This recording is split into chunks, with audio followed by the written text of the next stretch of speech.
ಈ ಸಲ ನೀವಿದ್ದೀರಾ ಅಂತ ಕೇಳ್ತಾ ಇದ್ದವರು ಈಗ ನೆಕ್ಸ್ಟ್ ಏನು ಅಂತ ಕೇಳ್ತಾ ಇದ್ದೀರಾ. ಒಂದು ಕತೆ ಹೇಳ. ಒಂದು ಊರಲ್ಲಿ ಒಂದು ಕಾಗೆ ಇತ್ತು. ನೀವೆಲ್ಲ ಸ್ಕೂಲಲ್ಲಿ ಕೇಳಿದ್ದೀರ. ಅದೇ ಕತೆ. ಆ ಕಾಗೆಗೆ ಹಸುವಾಗಿದ್ದಾಗ ಒಡೆ ಮಾಡ್ತಾರ ಅಜ್ಜಿ ಹತ್ರ ಹೋಗಿ, ಅಜ್ಜಿ ನಮ್ಮೊಂದು ಒಡೆ ಕೊಡ್ತೀಯಾ ಅಂತ ಕೇಳ್ತಾರೆ. ಅಜ್ಜಿ ಪ್ರೀತಿಯಿಂದ ಒಂದು ಒಡೆ ಕೊಡ್ತಾರೆ. ಕಾಗೆ ಆ ಒಡೆನ ತಗೊಂಡು ಹಾರ್ಕೊಂಡು ಹೋಗಿ ಒಂದು ಮರದ ಮೇಲೆ ಕೂತು ಇನ್ನೇನ್ ತಿನ್ಬೇಕು. ಒಬ್ಬನ ಎಂಟ್ರಿ, ವಿಲನ್. ಕಾಗೆ ಬಾಯಲಿರೋ ಒಡೆನ ಕಿತ್ಕೊಳ್ಳಕ್ಕೆ ಸ್ಕೆಚ್ ಹಾಕಿದಿನ ರೀ. ಕಾಕ ನೀನ್ ಕೋಗಿಲೆ ತರ ಹಾಡು ಹಾಡ್ತೀಯ, ನನಗೋಸ್ಕರ ಒಂದು ಹಾಡು ಅಂತ ಹೇಳ್ತೀನಿ.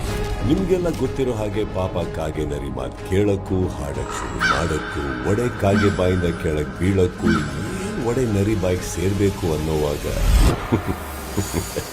ನಿಮ್ಗೆಲ್ಲ ಕ್ಲೈಮ್ಯಾಕ್ಸ್ ಗೊತ್ತಿದೆ ಅಂತ ಅನ್ಕೊಂಡ್ರೆ ಓ ಭ್ರಮೆ.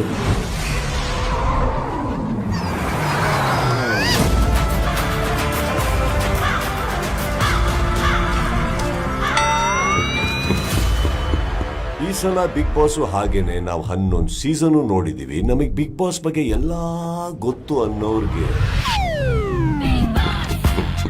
Big Boss grand opening September 28 ಸಂಜೆ 6 ಗಂಟೆಗೆ.